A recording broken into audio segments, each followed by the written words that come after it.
Welcome everybody back to another episode of Chasing Heritage.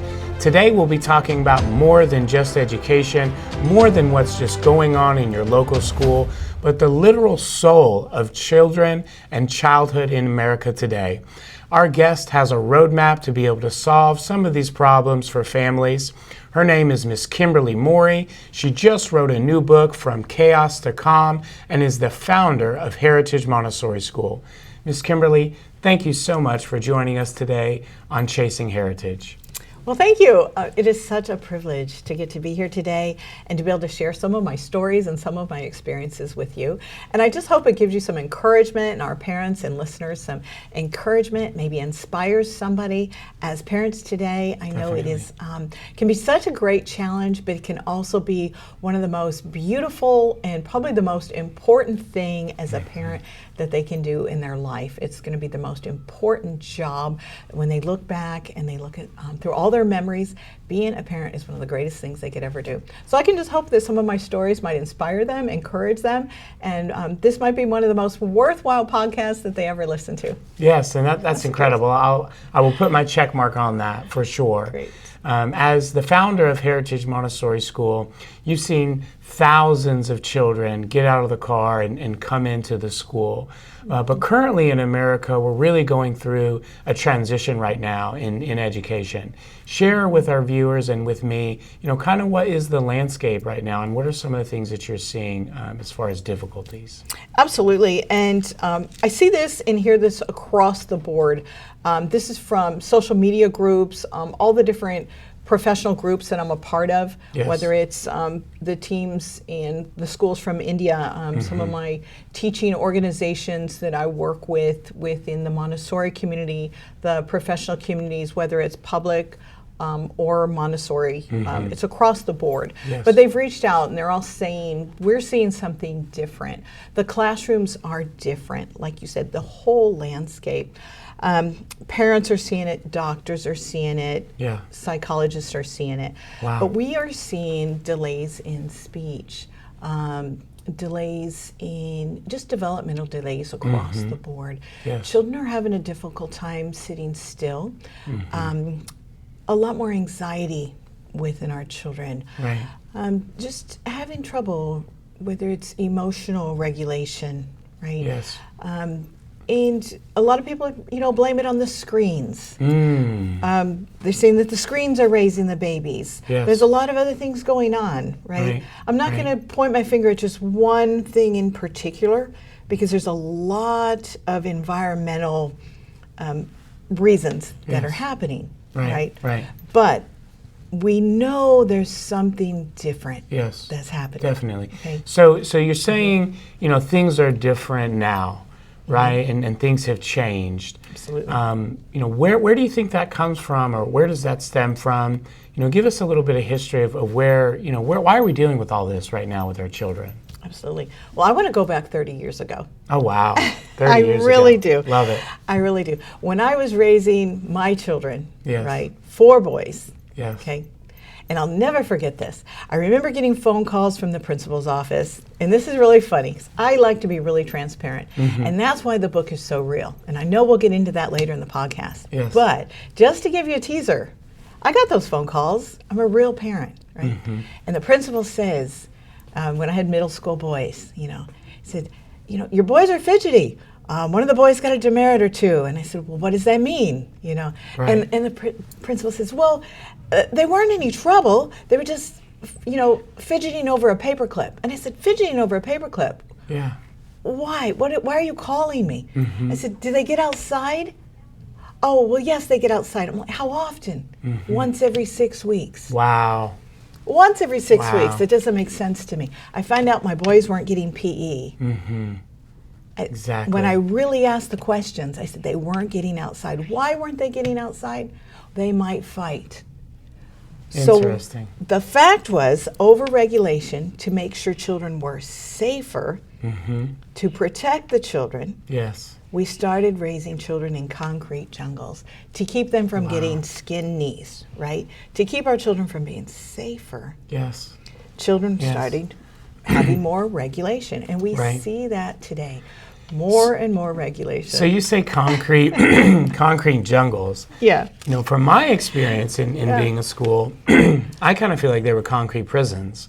And if you go take a look around right now at our local schools, you'll see barbed wire around them. So why is barbed wire around our children? You know, that's just one of the things that I remember from from being a kid. But you know, what do you think? What else may have caused some of these transitions? In our children, not movement, not being able to go outside. But surely there has to be something else that has gone on, to really push that along. Well, I mean, I think the intention was good, right? Okay. I mean, they wanted to prevent injuries. Okay. They wanted to prevent fights. Right. Of course. They wanted to prevent lawsuits. There you go. Okay. So there were other things. It's easier if they can put children on medication and say they all have ADHD, or we can control them all because we have too many children in a classroom. Right. Okay. Right.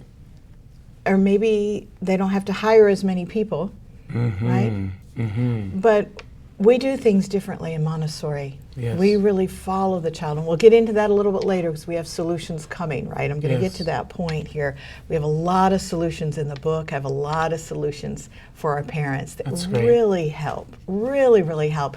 And it helped me raise my children and find those solutions, and that's what it's all about. I know every parent wants to find what their child's good at. Yes. What their child loves to do, right? Yes. Amazing. Really find that for their child. Yes. So that's really what it's about.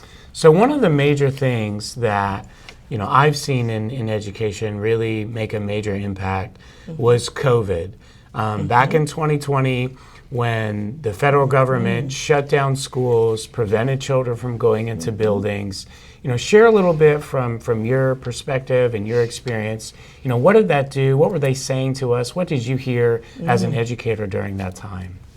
Well, number one, I don't think they said it would replace, but they said you can educate your children from home, right? And they said you can teach them through a screen. Wow. Well, that was almost impossible for us as a Montessori school. Right. Because in Montessori, we do everything hands-on with a full set of materials. So if you haven't ever seen a Montessori school, and this is for our listeners, I really encourage them to come in and experience a tour and see all the hands-on materials. Yes. It's absolutely incredible and beautiful to see. An authentic Montessori classroom has over 1,000 lessons. This is for a 3 to 6 year old group of children. So, and they're all structured. They're very particular. Everything's organized, sequenced, so that a child can learn in order, lesson by lesson, and master, from beginning to end, each area and level of a classroom, of a curriculum. So for us to think, how are we going to do that from home was absolutely impossible. Yeah, I mean, how do you be a parent, juggle your job, take care of the dog, do everything, and then also, educate your children? Almost an impossible task, for really any parent. And so this didn't happen even for children that weren't Montessori children, right? Because you lose the ability to have social cues. You lose the ability to formulate sound. Right. Okay? Yes. So this is where the speech delays came in. Yes. This is where the emotional development didn't happen properly. Right. This is also where the sensory development didn't happen properly. So the lack of touch didn't happen, the real physical touch. So the brains didn't connect, the neurons didn't connect properly. Because you have to touch and grow sensorially. So why?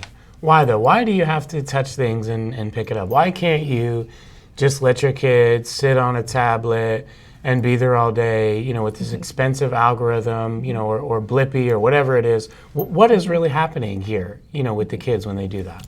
Well, I'm going to tell you that's how God created us. But it gets back down to science. Okay. You look and you study, any neuroscientist will tell you that's how the brain and the body connect. Right.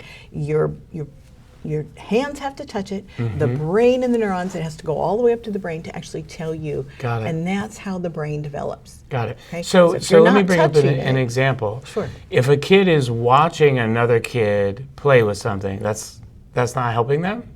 Because, Okay. you know, I talk to some parents and like, oh, well, my kids can say their ABCs and my kid can tell me all about this and they can do all of that. But, you know, what do you see when you bring that kid who's been on a tablet, you know, hasn't really been outside, doesn't have that play? What do you see when they come into the Montessori classroom? Right. Well, they're disconnected if they've been on a tablet. They don't have that emotional connection or the ability to communicate with others. Right. So they have to have that interaction, right? Right. So that social interaction, that piece is just as critical. So so these children that are coming into the room that maybe haven't been around other children that's a missing connection, right? Yes. So we need that element. So those children have missed that piece. Let me Right. throw another piece in. Unfortunately for our parents, they were told that the children weren't safe coming to school. So our Right. parents were fearful. So there's an Yes. element of anxiety. Now think about an infant. If mommy's fearful, what energy does that baby feel? That same Yeah. element of anxiety and fear. Right. So, and I'm not trying to make any parent feel any sort of way or Yes. guilty, Right. but that's the energy that's transferred into our children. Yes. So we have to make sure that calmness goes into our children. So I have a chapter in the book. It's called Yes. 911 to Okay. help our parents 911. Wow. understand. Okay. 911. Yeah, I love that. Yeah. I love that. And there's some really fun stories about that. Oh Yeah. my goodness, the well, 911. let's go ahead and, and get into your book. You know, Chaos Okay. to Calm. Sure. It'll be coming out here in a month Sure or will. two. And you know, I've got to read a couple of the chapters and the highlights. Since you brought up the 911, go ahead, just share that one. You know, Oh, tell the me a little bit 911. about the 911 chapter that you discussed. It's really cute. It starts out with a phone call that I received at the house from the police department. Oh man, oh goodness, how many parents have gotten that? I hope not many. But go ahead. And he says, "Ma'am, we just got a phone call from, and we need to come by and do a what is it called? The house A welfare a check. yes, a welfare check." Okay. The cop calls you on the telephone. Where were you? Were you at home? I was at home. It wasn't a cell phone, right? No, this This- was back in the day. Okay, when so we no didn't cell have the phone. cell phone. You've got a That's correct. landline, Got a right? landline. It's ringing. You go check it. Hello. And I'm Police are home on the alone line. with my Okay. 4 little children. All right. And, I'm thinking everything's fine in my home. And he says, is everybody safe? Yes, sir, everybody's safe in my home. Yeah. And he says, well, we got a call from a very young child, and he was calling for help. Boys, is everybody accounted for? Yeah. I could see all my children. They're all young, Yeah. about 8 and under. Yes. And with a littlest one there. Everyone's safe. Okay, everyone is fine. We hang up the phone. Family meeting immediately in the living Yes. room. You got to figure this out. What happened? Who picked up the phone? And there was only 2 old enough to really handle the phone. Right. Benjamin. I called the phone. I called 911. Benjamin, why did you call 911? Well, Mr. Tillman was on TV and he said I had to call 911. Wow. Why did you call 911? He's a TV preacher, by the way. Yes. And he was on the phone saying, you have to call for help. Call for help now. Oh, my the gosh. TV preacher telling everybody, you got to call for help now. So here's my little boy who knew that if you ever needed help, you call 911. Yes. Now, Yes. the TV preacher didn't say call 911, but here's my little boy who knew he had to go call for help because the TV preacher was saying call for help. So he went and just called 911. Wow. But it's really funny. What a smart kid though, picking up the phone. He knew one number to call, right? And he called that one number. Right. Today's families, they kind of deal with Amazon packages showing up at their house. And, kids have ordered $2,000 worth of candy pops, right? It's something that we all deal with. Right. But, one of the major things you talk about or kind of taglines in the book is grabbing the tiger by the tail and you That's raising right. 4 boys. So share a little Right. bit about, what does that mean, grabbing the tiger by the tail in raising children?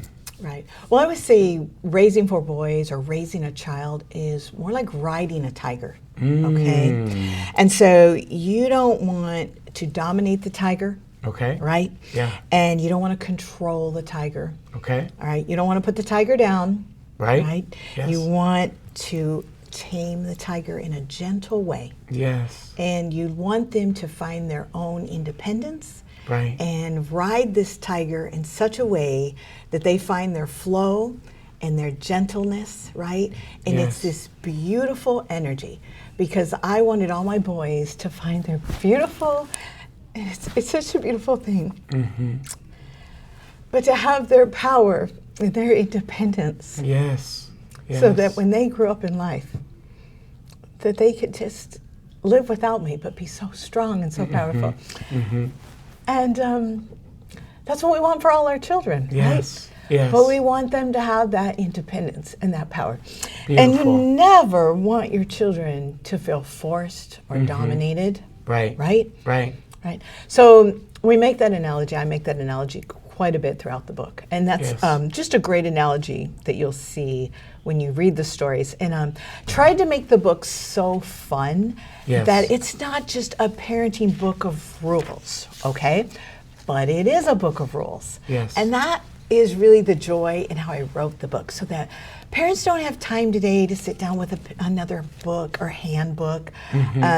They need something that's light, that's easy to read, Right. that's really easy to follow, Right. that gives them, solutions, Right. right? I love that. They I need love that. solutions. So another thing that you kind of bring up, and I'm happy to hear you say solutions, right? Because Absolutely. as parents, we're always constantly looking for the newest, best thing. We go through so much information on our social media, and a lot of it is really kind of disconnected from what is healthy, from what our roots are, as So true. as our heritage, our families, things that were passed down, from family to family. So one of the things you just said, though, was, a book of rules. So you have 4 boys, That's right. and they're all very successful business people. What is one really cool rule that you can share, with people, that they can hear really this fun. interview, they can put this into Yeah. practice in their own homes, share a little bit about a rule from the book. Okay, sure. Well, one of the rules is if he hollers, let him go. All right? If he hollers, let him go. I love it. And that way I didn't have to police everything in the home. Okay. So the boys learned to respect the other boy's space. Yes. And it was just a simple rule, but I learned it very young.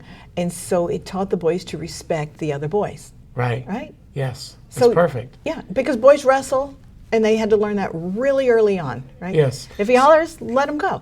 And it's just a real basic one. Yeah. So about, Yeah. creating boundaries for creating the boundaries. kids, right? But giving them autonomy, to be able to make their own choices, right? And then also limits, right? Limits in what they could do and where they could go. That's Let me great. give you another one. Okay. You dish it out, you take it. Ooh, dish Yeah, it out, there you you go. take it. Okay. Isn't that good? Yeah, I mean, in today's world, you have a lot of people who will go out there and, they either play the victim role, and you see this victim mentality in people all over, right, without any accountability. Isn't that one of the things that you really highlight in the Montessori method, which is accountability or consequences? Share a little bit about, how that can impact somebody and really grow them, in being raised up. Oh, absolutely. So when you really apply the Montessori method, right? Yes. The younger someone learns accountability and responsibility, right? Right. The earlier they gain those skills, the more successful they're going to be in life, Right. right? Because the sooner we can learn to be responsible, to finish what we start, Right. To make decisions, that's going to flow over into whether we're successful in whether it's college or a career or Yes. taking care or relationships. That's Anything huge. we That's do huge. in life. So we start that early on in our classrooms, right? Love that. Love right that. away in our classrooms. So everything that we have in the Chaos to Calm book that I've written in the book is based on Montessori principles applied to home that I have learned from the Montessori classrooms, just applied to home. Right. That's great. It's really fun. And when I got to read through your book, there was one kind of chapter that jumped out at me, you know, when I read the title, and it's the moving car incident. You know, share a little bit about the moving car incident and kind of what happened here, because it was a really, you know, interesting and an intriguing story in the book. Sure. So my second son, I always laugh and say he taught me everything I needed to know, because he was very impulsive when he was young. Okay. Okay, he was my fight or flight child. Yes. And when I say fight or flight, when he saw the green light, it meant go, and it was immediate go. There was no thought first. Right. Right. And he was about 6 years old, and at the time, our family would ride in a car down the little dirt road and meet his school bus. Okay. And the younger two boys, they were with me in the car, and we would meet the school bus. Right. And then the younger two boys would ride with me to my Montessori school job up to the north side of Dallas. Yes. And our way down on our little ride down to meet the little school bus, the car was going pretty slow, Right. but still it was moving. Benjamin saw the school bus, jumps out of the car, Oh gosh. a moving car. No. And the boys yell, "Stop! You ran over Ben!" Oh no. And I didn't know whether to slam on the brakes, whether, you know, you're just mortified. You're so scared. And it was probably the scariest day of my life. Yes. You know, Oh, my gosh. heart sank. You cannot even imagine the fear. Right. You know, I was just terrified. I knew I ran over Ben. The kids scream. Yes. I stop my car. The bus sees it. You know, Oh no. you just can't imagine. So I Yes. jump out. I run around. Here's Ben. Thank goodness, thank the Lord. I had run over his foot. Yeah. He's pretty much fine. I mean, he's crying, but he's, Right. you know. Right. I'm like, "Are you okay?" He's like, "I'm okay." And, you know, we were out in the country, so I couldn't call the ambulance. I knew I wanted to make sure he was safe enough that I could Yes. put him in the car. Right. Took him to the hospital myself. Of course. Just because I didn't want to wait for an ambulance that far out in the Right. country. And fortunately, he was fine. Wow. Thank goodness. He walked Yeah, out of the thank goodness. hospital on crutches and was able to just, you know, we all lived through it. But that's just one of the stories we were able to tell. And we lead that into a whole chapter in the book about impulsivity and talk more about getting to know Benjamin and how I Yes. deal with some of the situations in our family and our life. But Yes. more happens in the book. It's very interesting how we tell those stories. So you talked about impulsivity, right? And kids just grabbing things and doing things. And you know, one thing that I kind of see in today's time is just this self-gratification, instant gratification, you know, mentality that has really pushed this impulsivity out. So, you know, what are some things that you can share with our guests and our parents? Like, what can they do if they have an impulsive kid, right? That wants to jump out of the car, you know, like Ben. What are the practices and things that they can kind of do in their homes? Well, there's quite a few things actually that you can do.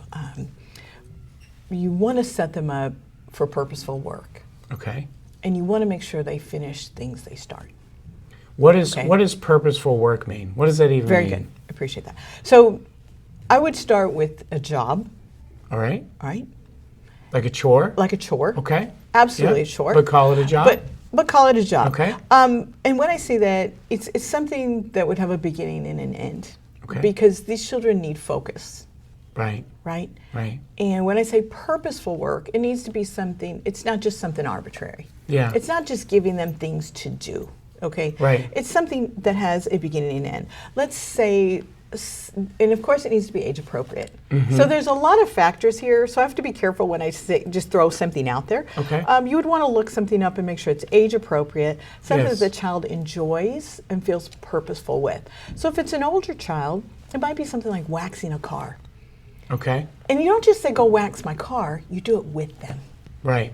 So you give them instructions, you show them how the first time, you Yes. set them up to be very successful. Right.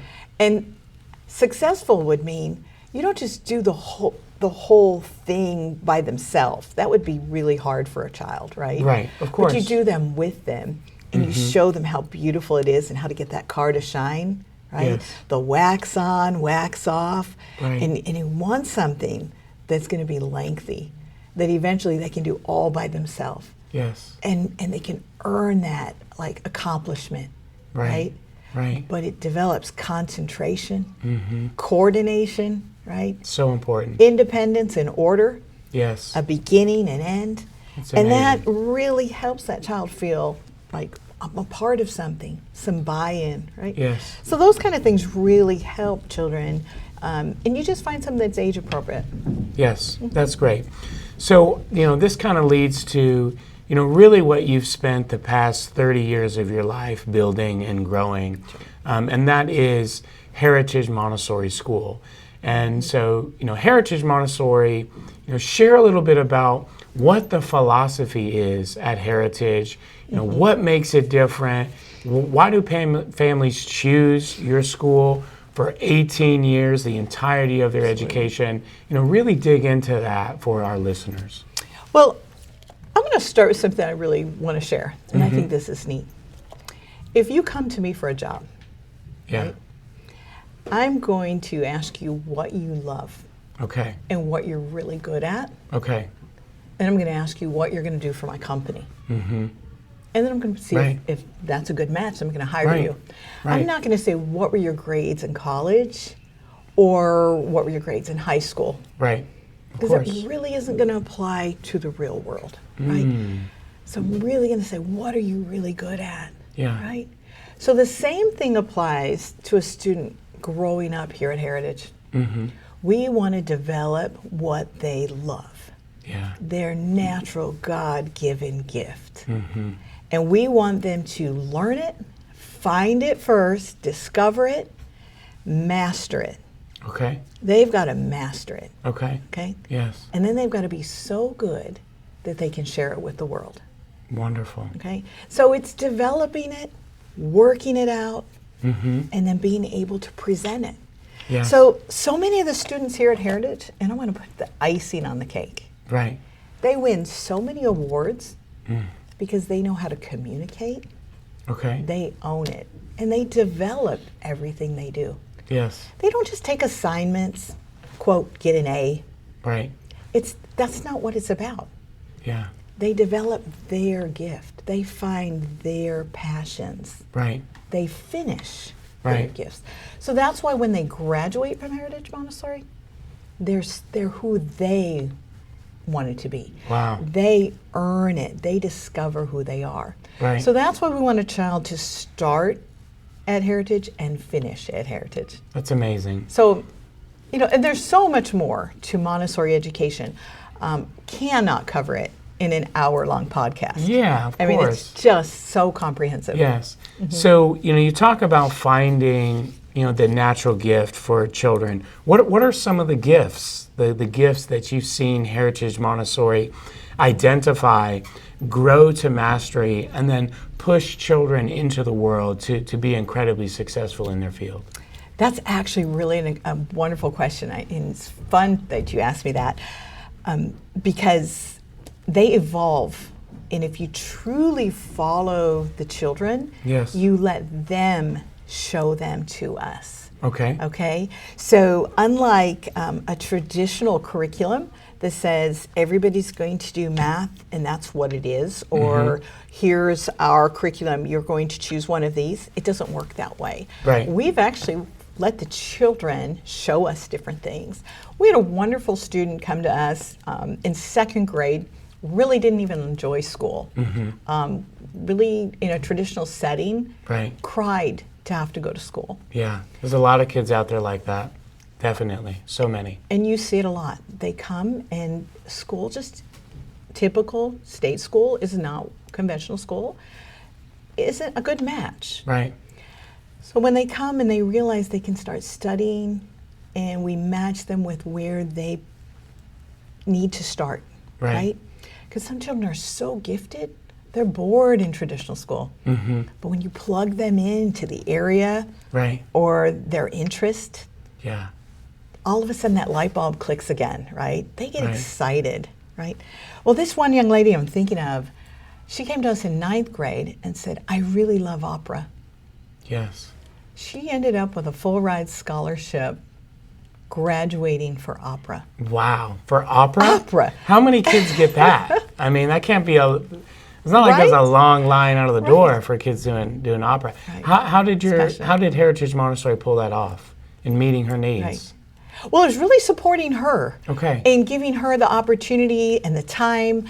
And anytime we had a performance, we looked around and said, who on the board, who here can help her sing opera? And we would find somebody in our community. And every time we had a performance and we reached around and we found our Suzuki violin teacher, and we said, will you play the music for her? And we just always found an opportunity to make sure she could do it. That's such an incredible, kind of shift, that you just made right there, which in traditional school, they say, these are your options, you can only be one of these. In Montessori school, we say, what do you want? And then we create an option. And that is so powerful to be a parent, to not have to go to a place and say, you're going to fit my kid into only these boxes that you know. You're going to listen to my child and create boxes that they can outgrow. And that's one of the incredible things from my experience in the Montessori program, that I've been able to get to see. And our parents really need to hear that they don't have to be stuck with just their regular school. Right? There is a place out there. There is a team out there. There's a group of people right now that are waiting to be able to help your family. And it's really up to you to be able to move them and take them, into that partnership. That kind of moves us into, one of the things that I really want to target is, really speaking to our parents directly, right? And more specifically, that parent that is noticing their kid is miserable getting out of bed, right, to go to school, that they hear about them, getting bullied in school, or they recognize that the teachers in the institution are just totally disconnected, from their child and from the goals that they have. So, what would you kind of say to that family? What would you want to share with them, as hope, for their future and their child? Well, it's a combination. First off, it comes from internally here with the staff that we have. All of the staff is very passionate, right? They love the children. So they're not hired here because, well, first off, they have excellent credentials, but their language, they are trained to say to the children, let me show you. I love you. I know you, right? So they're going to love these children like the parents love these children. Yeah. I mean, and I know they can't love them the same way, but they care. They're parents first. They understand. Yeah. And so we're going to get to know those children. So we have what those parents need. But I personally want to tell those parents, I am here for you. Yeah. Right? Wow. I train the parents, these teachers first, right? I'm going to get on the floor and show these teachers how to talk to these children, right? Instead of saying, don't sit next to Johnny because he'll hit you, I say, come here, I have something special to show you. Does that make sense? It's all in the language and how we show these kids things, right? Right. We have solutions, not just solutions I've come up with, right? I have the experience of thousands of Montessorians that have come before me. Right. Okay? Incredible. It is incredible. It's over 100-year proven method. Wow. From all over the world. 100 years. Okay? Wow. Right. Famous Montessorians have used this method. Right? It's been successful. Yes. So if anyone's feeling, worried or anxious or just haven't found the right match, they need to come see us. Yeah. It is wonderful. Yeah. It gives them that hope that they need. That's incredible. So we really have solutions for them. That's beautiful. That's really beautiful. You talk about the 100-year-old method, and surely in 100 years, there's been some notable people in Montessori. So I know of a couple of them that were raised up in Montessori. Several of our United States presidents were raised up in Montessori. But can you share a little bit about some of the people who were raised up in Montessori, whether they be famous, some of their accomplishments, for our listeners, so that they can kind of study that body of work, right, and those accomplishments those people have made? Well, let's start with Amazon. Yes. You might have to help me with the names now. Our founders of Google. Yes. We also have Taylor Swift. I know Wonderful. She's super incredible. I don't know if you guys knew this. She started her production company at 16. Wow. That's just the drive That's that most amazing. Montessorians come from. The list is incredible. Yes. President Woodrow Wilson put one of the first Montessori schools in the White House. Really? A Montessori school in the White House. Wow, that is pretty elite for a president. Absolutely. to be able to choose that. What about over in Europe? Because where does Montessori come from? So Montessori started in Italy. Okay. All right. And so Dr. Montessori started her very first school in the slums of Rome. Okay. Right? Yeah. And it was interesting. She was actually the first female doctor. And everyone told her, you're a young woman, you're not allowed to attend college. And so she had to get special permission. And even her father had to fight for her to be able to attend the colleges there. Wow. And it was just a taboo, and so she had to advocate for herself just to even to attend college. And so she fought her way through, and she was able to achieve that. And then she studied under Attard and Seguin. Okay. And she worked with special education children. Yes. And created these incredible hands-on materials. Yes. And because she was a female, they said, we can't have this. We can't have a successful woman working with the men. Right. Wow. And so they kind of shunned her. So they set her aside, and then they decided, well, we have this project we're going to give Dr. Montessori. Yes. They put her in the slums of Rome, and they said, we're going to give her all the children that can't attend school yet. So all the children under 7, Yes. we're going to give her all these dirty little children that are just running around. Right. And they took it was basically the vagrants in the slums, took all their children and said, we're going to give Dr. Montessori these children to see what she can do with them. Right. Right. And they just brushed her off with this project. So she took all these children. They said, she can't have school books. She can't have No desks. books, no desks, No teachers.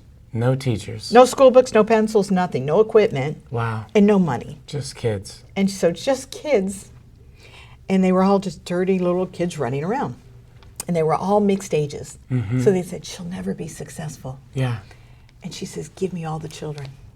Just give me all the children. Wow. And she took 60 children and a little nursemaid, young, uneducated nursemaid. Yes. And she stood up with all these children. And in about 60 days, they all came back and they went to see what was happening because they heard. Right. So during that time, she took all the children, she started, and if you'll come and look at my classroom today, Okay. almost the same materials that are in our classroom today Yeah. were in her classroom then. Wow. Wow. So those materials that she created Yes. are tried and true.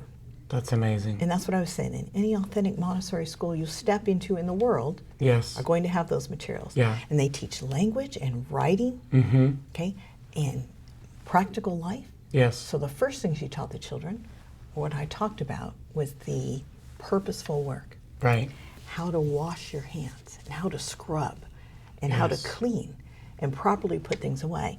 And it wasn't so much about how to clean the table as much as it was all the order and all the steps that are involved. Yes. So if you come in, you can see a 4-year-old do about 50 steps, how to put Wow. on an apron and scrub it and put it all away. But Yeah. they learn order, coordination, concentration, and independence. just It's like an amazing. adult. And how many people do you work with can do all those things? Well, the people that I know that can do that own businesses, and they're multimillionaires, and That's right. they're really conquering the world. From my experience, Montessori is the most complete education model that really addresses the needs of the human being. And in today's world, you are seeing a lacking, not just in our classrooms, but in our churches. You're seeing a lacking in the business world. You're seeing a lacking of leadership, of empathy. And so, the Montessori approach really provides a pathway to true leadership, to true kindness, to true love. And I think in just kind of listening to you, Maria Montessori had an outpouring of love that really allowed kids and families in the community to really stay connected. This discussion with you today has been absolutely fantastic in just learning more about Montessori and giving our listeners an opportunity to hear about your story, your expertise, your journey, and then also like what Heritage Montessori is doing in today's time. Can you, is there a couple of things that you'd like to share with our guests and our listeners, whatever you want to leave them with before we close out with the interview? Sure. Well, I think the number one message I want is what I started with, is for our parents. Yeah. I want parents to know they are loved. Yes. I don't ever want them to give up hope. Right. I want them to know that being a parent is the most wonderful thing they can do. Yeah. It is the most important job. Yes. I want them to feel inspired. I never want them to feel alone. Right. Right. And I want them to know that there is a school that will partner with them, that it's not a separate entity, and that the children are theirs. Yes. They don't belong to the schools, they don't belong to the doctors, they don't belong to the teachers. And it's not up to the doctors or the teachers or the schools to tell them who their children are. Wow. Right. Yeah, They're that's theirs amazing. first. So it's up to them. Trust their gut, right? Like listen to their heart to know their Yes. children first. Yes. And in the schools and the doctors and the parents, everyone should listen to the parents, right? That's amazing. Awesome. So we want to partner with them. Wonderful. And so I'm excited about the book. I Yes. want everyone to read it. I want to inspire people. Again, we're here for them. And Yes. just thank you for this opportunity. Amazing. And so I hope everyone gets an opportunity to listen to Chasing Heritage and some of the other guests that you have on. And thank you. Beautiful. Thank you. All right, everybody. Thank you guys for joining us on another amazing podcast of Chasing Heritage. We just finished an incredible interview with Miss Kimberly Morey. She just wrote her new book, From Chaos to Calm, and is the founder of Heritage Montessori. We'll see you guys on the next episode of Chasing Heritage.